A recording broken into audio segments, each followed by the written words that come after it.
Arturo, ¿puedes decir hoy con plena, digamos, libertad no, pero con pleno sosiego, por qué se perdió? Bueno, si tuviéramos que buscar una causa, pueden haber varias, pero me parece que quizás la principal fue la división de ciertos sectores al interior de Arena y otros identificados con la derecha que no estaban directamente en Arena.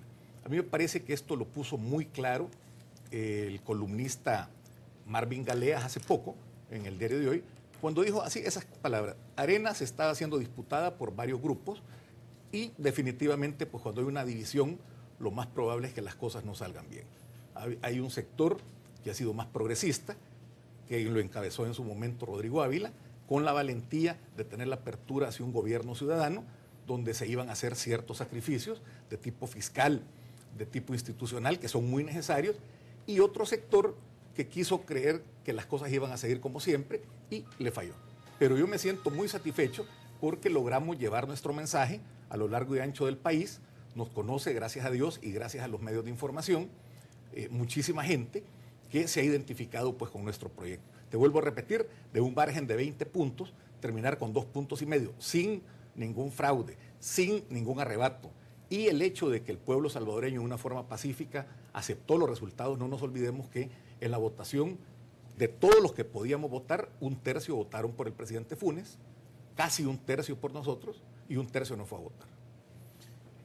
Muchos areneros siguen diciendo de que si hubiera sido 8 el candidato se gana. ¿Era un problema de candidato? Yo no creo sinceramente que era un problema de candidato, era un problema del mensaje. O sea, mientras por un lado nosotros estábamos diciendo el puerto de la Unión no hay que concesionarlo de la forma que lo quieren hacer, hay que hacer un análisis más a fondo, no hay que regalar esto, no es un cheque en blanco, había un grupo presionando en lo contrario, y eso públicamente. Por otra parte, cuando dijimos, y eso estaba ya consensuado con Rodrigo Ávila, de que íbamos a quitar los impuestos a todos los que ganaran menos de $1,000 y que aquellos que ganaran más de $1,000 iban a tener impuestos sobre el excedente. O sea, si alguien gana $1,200, los primeros 1,000 eran exentos, o sea, no pagaba nada, y los otros 200 iba a pagar. Inmediatamente un grupo empezó a decir de que cómo es eso, que dónde iban a salir esa diferencia en impuestos, empezaron a sacar un montón de números que obviamente estaban exagerados. Entonces todo eso lo persiguió la población, y a pesar de ello, la población estaba consciente de que se pudo haber hecho un gobierno del cambio, un gobierno ciudadano. ¿Qué pasó con la Alianza por el Cambio? Continúa, definitivamente. ¿Continúa la Alianza por el Cambio? Por supuesto, de hecho, tenemos 2 sitios que están en construcción, pero que posiblemente a partir de hoy o mañana siguen de nuevo. Es www.alianzaporelcambio.com y www.arturosabla.com. ¿Cuál es el objetivo? El objetivo es hacer planteamientos, hacer conciencia, hacer análisis, servir, digamos, como referente en alguna medida con diferentes personas o sectores que se acercaron a nosotros. Quieren mantener un movimiento, no hacer un partido político. No, estamos hablando en este momento de un movimiento. O sea, un partido político sería una cosa que se daría en el camino, pero lo importante no es eso, sino que lo importante es un movimiento cívico ciudadano. Ok, vamos a ver un corte. Vamos a volver con preguntarle a Arturo sobre qué opina sobre estos ya 110 días aproximadamente de gobierno de Mauricio Funes. Ya volvemos.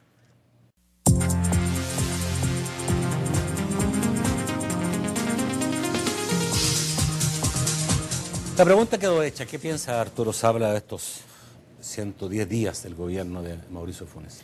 Bueno, haciendo la salvedad de que es muy poco tiempo para esperar resultados, me parece que sería injusto realmente estar muy encima, con mucha ansiedad. Pero ya puede ver qué tipo de gobierno va a ser. A eso voy. Pero sí se puede ver una orientación.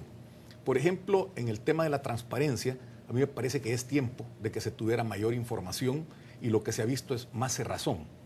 Por el contrario, en lugar de transparencia... ¿No has visto más transparencia? No lo he visto. Por ejemplo, están haciendo anuncios muy al estilo de la época del expresidente Saca. ¿Y por qué no sabemos cuánto está gastando, por ejemplo, en publicidad en cada medio? Eso sería transparencia. Hay un documento supuestamente donde el presidente Funes debe una cantidad importante, muy fuerte, y sería bueno, en función de la transparencia, saber cómo lo va a pagar. En función de la transparencia, es importante también el conocer cuáles son los planes a futuro, y eso lo tienen que decir los diferentes funcionarios, pero en este momento se ve que se pasan un poco la pelota y no hay nada muy claro. También hay que reconocer que la distancia que se ha tomado del gobierno de Chávez es muy saludable. no por el hecho de que se pegue o no a otro gobierno, sino que por el hecho que estamos en El Salvador y no en Venezuela. Me parece que eso es sinceramente muy importante, muy loable, muy inteligente de parte del presidente. El hecho también de estar conscientes, por ejemplo, del tema de la unión. Tuviste toda la controversia que hubo y sin embargo hoy han tenido la valentía de decir el puerto lo vamos a empezar a echar a andar y posteriormente, en función de lo que digan algunos consultores internacionales muy calificados, ahí se verá qué tipo de concesión, si es que alguna, se podrá hacer. El hecho también, yo escuché, creo que fue miércoles pasado, al señor ministro de Hacienda, de tasar, por ejemplo, a los yates y ese tipo de productos suntuarios. Es algo que nosotros lo hemos propuesto muchas veces.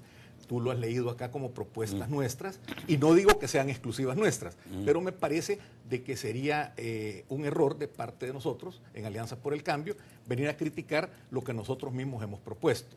Ahora, hay otras cuestiones que todavía no están claras. Por ejemplo, el tema del transporte público, que no se necesitan más de un mes o dos para ponerle orden.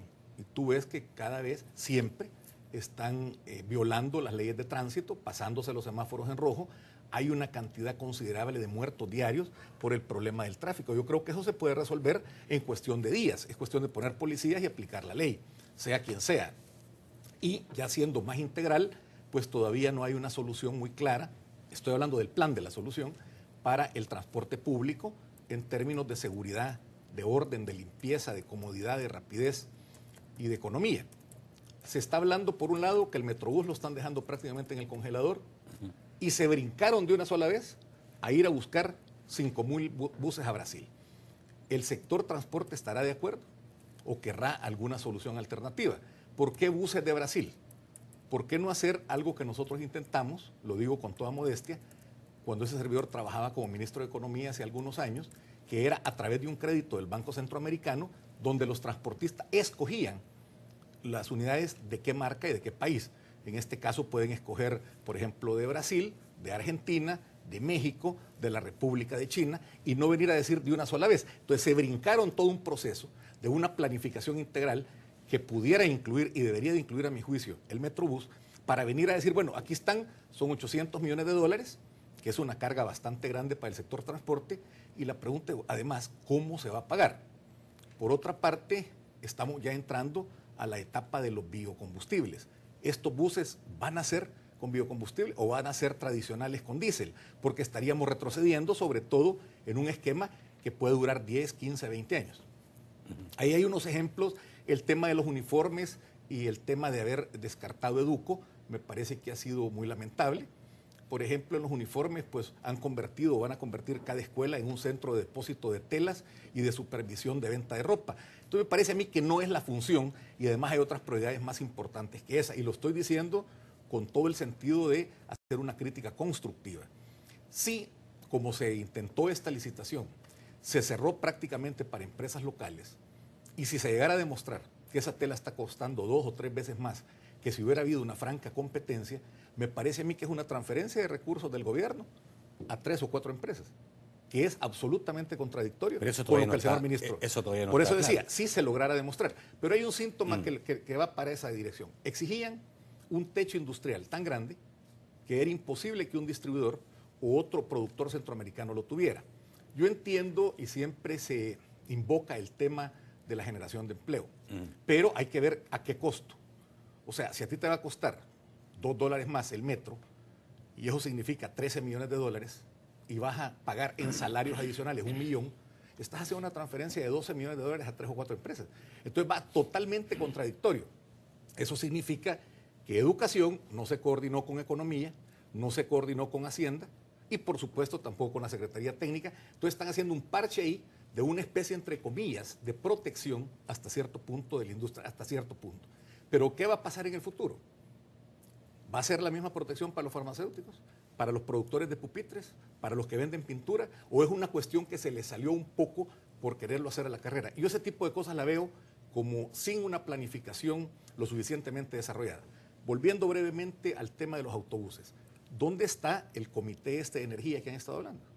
¿Dónde está economía en el tema de autobuses? O sea, como que fue un solo brinco a decir, bueno, vamos aquí y vamos a traer el crédito para 5,000 buses de Brasil. ¿Se está improvisando? Yo creo que sí, y bastante. Ahora, en el tema de la delincuencia, debo decirte que el gobierno ha caído en un juego que no debería haber caído, que es el juego de las estadísticas. Por ejemplo, dijeron, en junio bajaron los homicidios y en lugar de ser 380 son 360. Simplemente mayo tenía 31 días y junio tenía 30. O sea, si divides el número de homicidios en mayo entre 31 y en junio entre 30, te viene dando casi lo mismo, 12.3 homicidios diarios. Pero lo importante no es eso, lo importante es no caer en ese juego y decir, miren, este es un problema que no se va a resolver en un mes, ni dos, ni tres, sino que en lugar de caer en el juego de estadísticas mes a mes, que ahora resulta que las estadísticas ya van en contra, dejar un tiempo prudencial, aunque hay medidas, como por ejemplo,